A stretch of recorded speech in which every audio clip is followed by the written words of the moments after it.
Okay. When this my senior year, when I sang second soprano in a girls trio, and I always wanted to be a trio so bad because I had at least one close friend who was in it. And my senior year, I got lucky. This first soprano had graduated, so she just bumped the second soprano up and just kind of slid me in a second. And we sang a couple of songs at Christmas, but the main thing that we did was prepare for SEAIS region competition. And they had, like, the most popular ones were the girls trio and men's quartet, and they had soloists and I think maybe one act plays, so it was a whole thing. And we got to go to Georgia Southern for the day and didn't have to go to school, so that was great.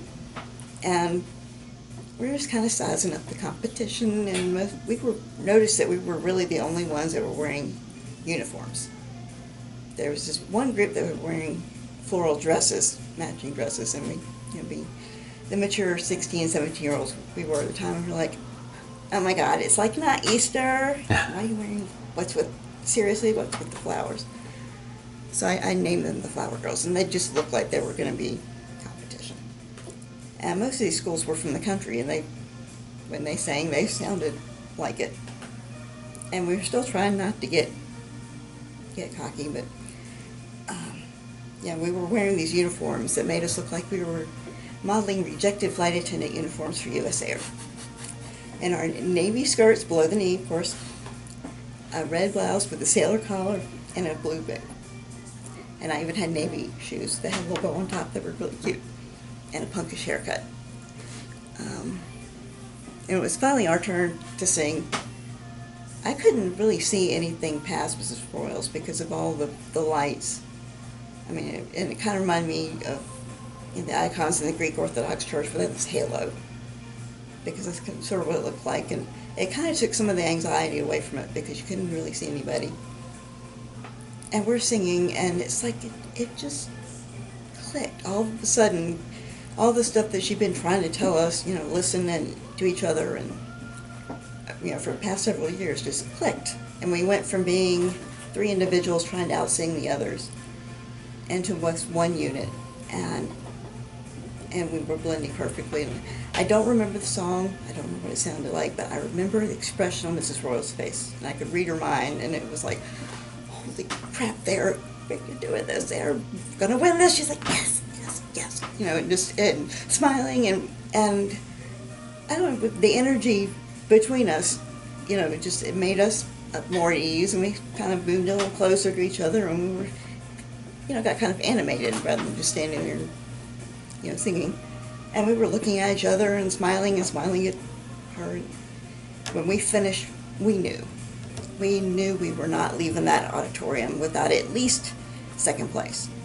And I, being the either realist, pessimist, or just didn't want the jealous guys to hear me, didn't want to get my hopes up. But we knew. And more importantly, so did every other team that had to sing after us, because we just took that bar and went from here to here. And we were, the team that was going to be hard to beat. And for some reason, Mimi and Leslie brought a change of clothes. I didn't bother, and it didn't occur to me that, I might want to do that, wearing this uniform all day. But so we decided on the way there that if we won, I would accept the award on behalf of the team and Memorial Day School as a whole. And that I would do so in a manner that one would expect. Someone, Sandra Shrees Karlin, honor student.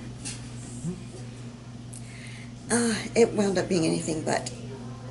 We were kind of huddled together like Miss America pageant contestants, and they announced second place, the Flower Girls.